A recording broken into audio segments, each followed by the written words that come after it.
Okay, we'll start with coming off. To me, as I've expressed before, the most important thing about coming off is to understand and talking to your players that this is the best place in football to be. When we're backed up inside the 10-yard line, it's the most difficult place for a defensive coordinator to defend, but it's the one place where defenses tend to get excited and offenses tend to get conservative and don't attack. And a lot of offensive coaches, I've seen, no telling how many times, a coach be on the 1-inch line and run a quarterback sneak coming off and gain a foot and then feel like, okay, now we have enough room to be able to line up in the eye and run the power. I've never understood that. Our philosophy is in coming off is that we tell our offensive line this, is that you can never hold when we're inside the 5-yard line. You can hold anywhere else on the field, but if we're inside the 5-yard line, that means our quarterback, if he's throwing the ball, is going to be throwing the ball out of the end zone. And if you hold, it's a safety. So they know they can't hold. The quarterback knows he can't take a sack when he's in the end zone. And we do that every single day that we're in backed up. We go through those rules with them. And especially on our Thursday practice as we go through that again with them. So quarterback, and I tell the quarterback, he also cannot throw a short interception. Okay? You can never throw a short interception. You can throw a deep ball interception, but you can't throw a short ball interception when we're backed up. The other thing I tell our players is that they know that being backed up is the best place to be in football because they have more grass, the defense has more grass to defend, and they know we're going to be aggressive. To be aggressive, we also want to be safe in our aggressiveness. So what I normally will do is I will use a lot of power sets when we're on the goal line coming off. Because number one, it's the best way to give my number one receiver, it's the best way to give him single coverage and to get him isolated. And it's also the best way to run the football because what will happen if they double team my best receiver, then I'm going to have enough guys in the box to run the ball. I'm going to have a hat for a hat. If they don't double team him, I want to throw the football. And so that's the philosophy of coming off on the goal line. All right, you see the first play here is you have a power set. It looks like you've got single coverage on both these guys with safety help over the top, but he's got to make a decision on which one. We got 1, 2, 3, 4, 5, 6, 7, 8 guys in the box, and we have a potential of 7 blockers because our quarterback was not a good runner, so I wasn't going to run my quarterback on the goal line coming off. If I was at Middle Tennessee and I was in this same set, I would use my quarterback as a runner coming off because that would give us a hat for a hat. But we've got the things that we want, and then I know I've got single coverage, and so I'm one-on-one, and this is a really safe route to run on a coming off goal line play. It's a shake route off of play action. The play action holds the backer to where the backer's not involved in the throwing lane. It holds the outside linebacker as well, where he's not involved in the throwing lane either. And so a shake route is a relatively safe route. We threaten the post, stick it, and that's a safe route for the quarterback as well because he's got plenty of grass to throw the ball away. So in this case, we run a shake and we run a post. So we're able to occupy the safety with the post route as well. So that's a really safe route. It's safe protection in the end zone. We have a zone protection scheme. We went zone right, and then flame means fake left, and it tells the running back that he's also blocking the edge after the fake. So again, that's a really safe play on the goal line coming off. All right, you guys have seen this before. We're at the end of a game with 2 minutes to go, and it doesn't matter about being safe about anything. So we're in a spread formation. We run streak. We run F-wheel. They've got single man coverage. And remember, if they have man, if it's man free, somebody has to take the running back. So instead of blitzing, he comes and takes the running back. And again, we've got a chance for a big play. All right, again, coming off, A combination run-throw deal is a very safe play on the goal line. Combination of your best run and a safe pass. And not necessarily, an out route is not necessarily a safe route unless you are very disciplined in your MOR. Because if this guy's being aggressive down here and we don't get that collision's not there, and the ball is tipped on his outside pad and pops up, this guy's got a pick six. So if you're confident in your MOR, then you should be in good shape. So run pass combination. Also, run screen combination is a relatively safe play as well. All right? So zone and power concepts are safe blocking schemes. Run pass combination, he's got a way to throw the ball out of bounds here if this guy is covered. In this case, he carries the play out, and we get the ball off the end line. All right, taking chances down here. We're getting deep into this game. We've got a third down, and our offensive line has pass pro'd these guys really well. Since they pass pro'd them very well, I feel confident in running a middle of the field play. We run wide and we tag a cop route or we tag a post route down the middle of the field. But the quarterback understands where he is on the field. He's on the back line, so he takes the safe throw. The safe throw was the snap route. And again, we've got the ball off the goal line now. All right, this is early in the game against Nevada. So early in the game against Nevada, we line up in the power set. And again, we're trying to look at safeties and see if the safeties were going to be aggressive in their coverage or not. So I gave him the signal. We've got a lot of grass in the middle of the field. If that safety had been more aggressive, we could throw the post, but he wasn't. So he comes back to the dig, and he's really fast on getting rid of the ball. But again, look at the protection. It's an easy protection scheme.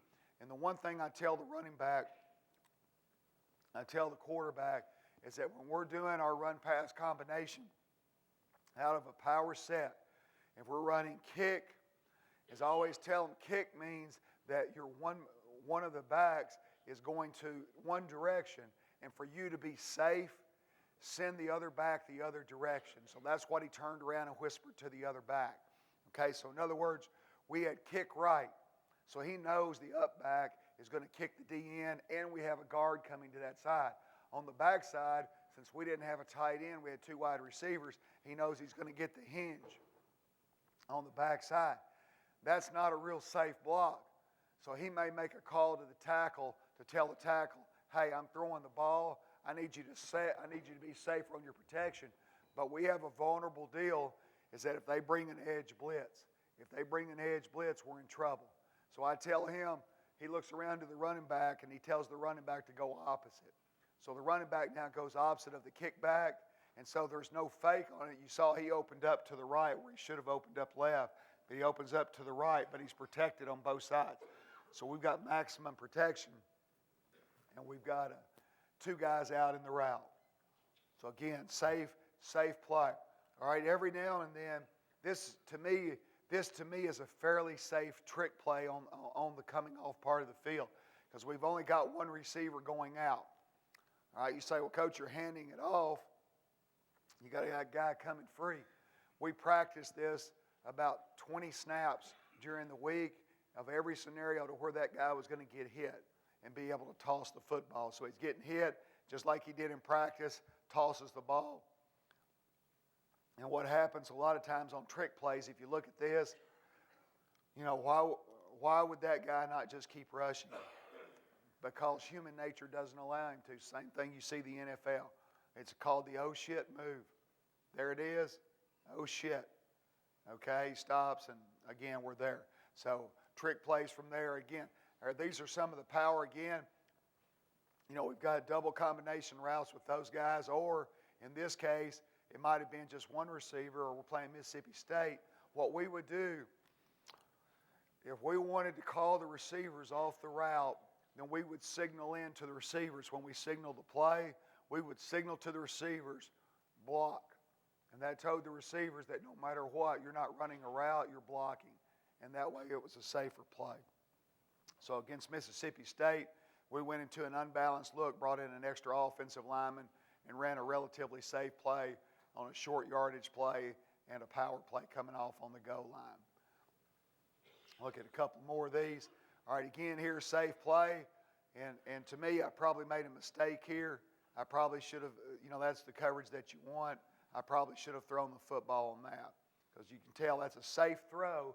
Throwing the shake route is a safer throw than a speed out route is, okay? Because the quarterback can put more air on the ball and get the ball out of bounds on that. All right, so that's basically the philosophy on coming out of the goal line. Okay, these are 90-yard drives. We were fifth in the nation this year, or somewhere from third to fifth. I can't remember what it was, on 90-yard drives in the country. All right, and I thought I'd show you a couple of them. And I'm just going to let these run, and I'll talk through them as we're going. But the philosophy is that, you run this type of offense, how can you grind the ball out and have these? Well, as you're going to see, some of these are 12 to 14, 16-play drives, and some of them are 3 and 4-play drives.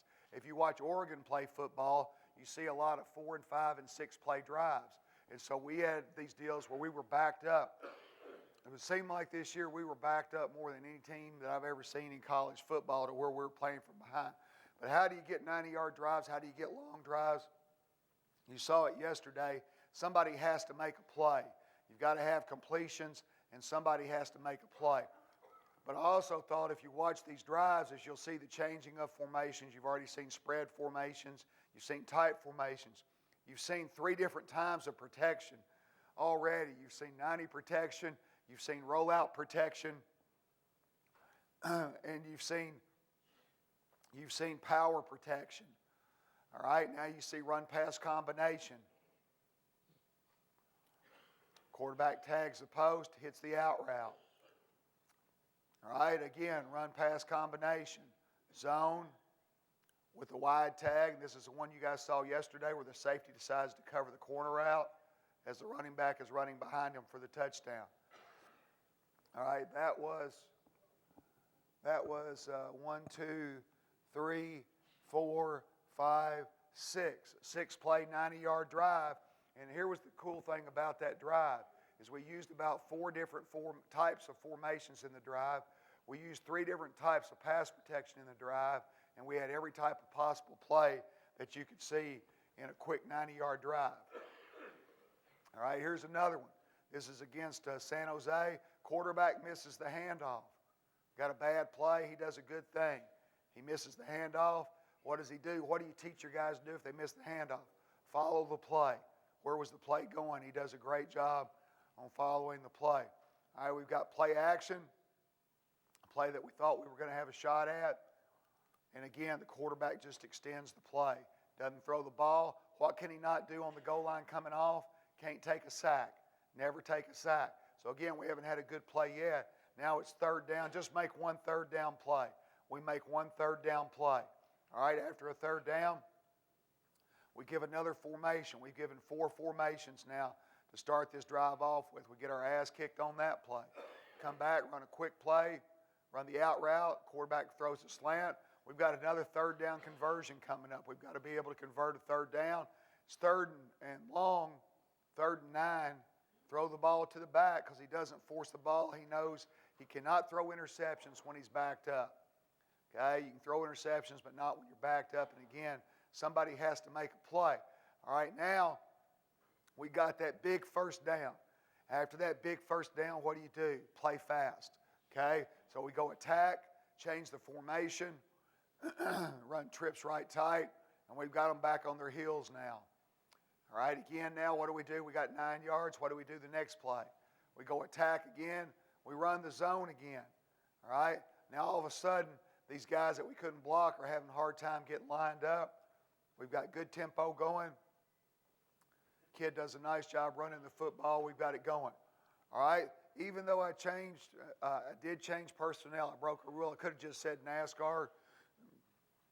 We say set attack. We run cross, and I'm trying to go for the home run. I've got them backed up. I know I've got the home run on the post. Here it is for the touchdown. The quarterback says, you know what, I'd rather throw this ball. It might be picked instead. Instead of throwing the touchdown, 7 hadn't called a touchdown yet this year, so he's pissed off. He knows that was it right there, and he ain't near as pissed as I am. And then we come back, and again, a great time to run a trick play. We got them on their heels, they're tired, and we go with tempo, and we come back and we run the reverse. All right? 1, 2, 3, 4, 5, 6, 7, 8, 9, 10. 10 play. So a team that's not supposed to have, we've got a 6-yard drive for 90-something yards. We've got a 10-yard drive for 90-something yards. And now we're going to have a really long drive. All right, again here on the goal line backed up, I feel fairly confident in this protection. Okay, our power pass protection was really good, and I felt very confident in it. It changes everything. You can tell we're doing a really good job protecting there. We run the cross post again, and we tag a wheel. So we go cross, Z post, H wheel. Wide open again. Looks like a touchdown. He overthrows him. Okay? For some reason, this play was damn good on paper. Guys were open all the time, and I don't think we completed 2 of them the whole year. All right, so we come back and we run it naked, which again, to me, is a fairly safe play here. Even if that guy even if he didn't follow the fake, it's safe because we can throw the ball out of bounds really easily. Quarterback does a decent job there. We come back now, we run attack, and we run speed option. He falls down, gets the first down. All right, now we're backed up. We're on the 9-yard or on the 10-yard line. We've got a first down and a great time for the trick play because the safeties were very aggressive. Safety's aggressive. Again, I feel like it's a fairly safe play. So there's a 4-play 90-yard drive. Again, watch the handoff, turn, trick, touchdown, 90-yard drive, 4 plays long. Okay, you guys get the drift on that? All I'm wanting to do is just show you drives, okay? We'll move on now.